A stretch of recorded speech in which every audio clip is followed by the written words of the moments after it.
Crooks, and the Sells are a significant family. Her parents, they had the Ahwahnee Tavern, which is now the Ahwahnee Park. That is where Roosevelt stopped, Teddy Roosevelt, on his way up with all those pictures with John Muir that they have up there. They stopped there for lunch. She was 8 years old at the time. The president picked her up, kissed her on the cheek. But she was also the one as a child or young teen that Femins walked out and showed her. I don't know if anybody will ever want to know, but this is where Skeens is buried. And so when they came up, I don't know if it was the Veterans Administration at the time or the War Department, but they came up looking for the grave. She was the one that took him out there. They dug around, they found some buttons from a uniform. Wow. So they marked it at that time with a fence and a flagpole. There's pictures of that when they did it. Wow. And then later on they decided to move Skeens here. So her parents named the Ahwahnee area. They asked, with the Indians that were there and involved and working with them and for them, they asked them what Grassy Valley meant, and it was actually Ahwahneechee, but it ended up being Ahwahnee, and it worked really well for them. And when they decided, they also had a camp that was over in El Portal that they had for a while, and then they opened one in Yosemite, and they named that camp Ahwahnee, which led, so we were Ahwahnee before they were Ahwahnee, and then later on became the Ahwahnee Hotel. So that came from Eleanor's mother. So we have over here William Henry Crooks.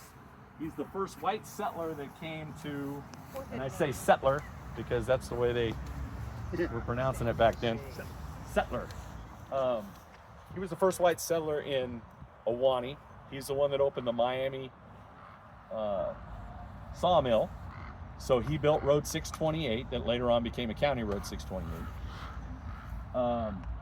He built the road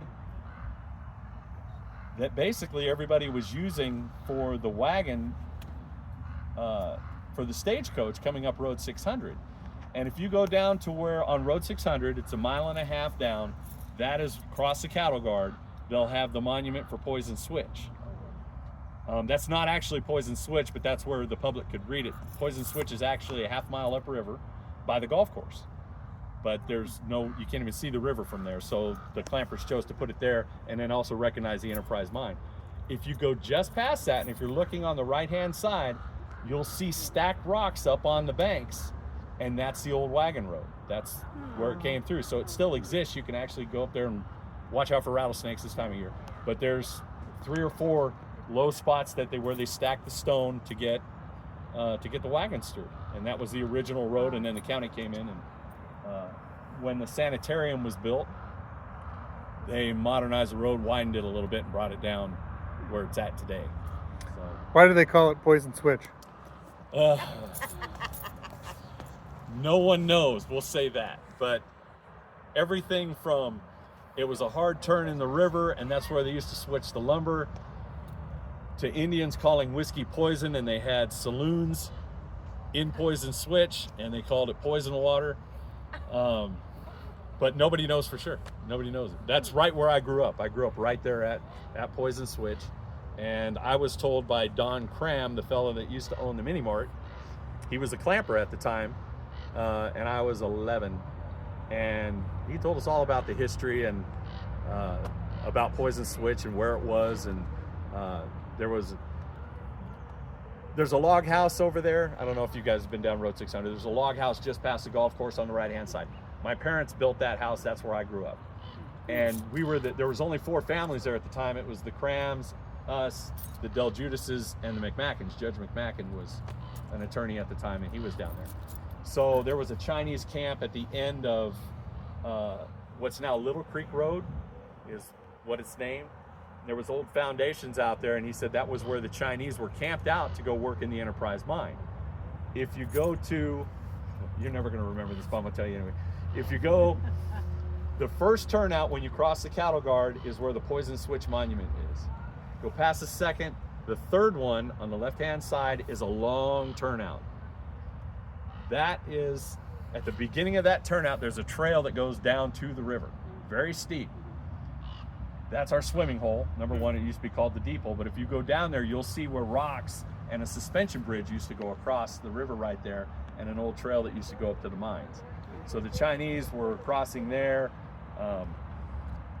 You know, there's stories about Crooks and the water rights he had, and Miami Creek, at that time was called the North Fork of the Fresno River, and he dammed it, put a 4-foot dam in, and had the Chinese trench over to the Crooks Ranch to fill his ponds and to irrigate his fields.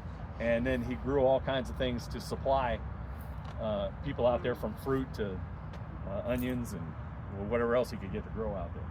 But the history that's out in just that area, just outside of here. But this is Priscilla. She went by Persa, and she married into it. She is my grandmother's cousin, and she used to hold the Easter egg.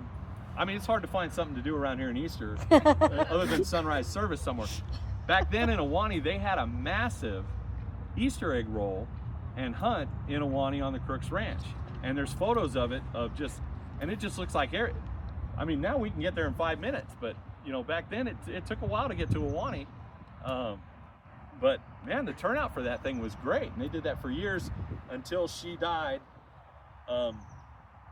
She had something wrong with her, and they did a turpentine treatment on her, and it didn't turn out too well. So she died from the treatment rather than her disease. So that's her. So let's go over to our legitimate movie star.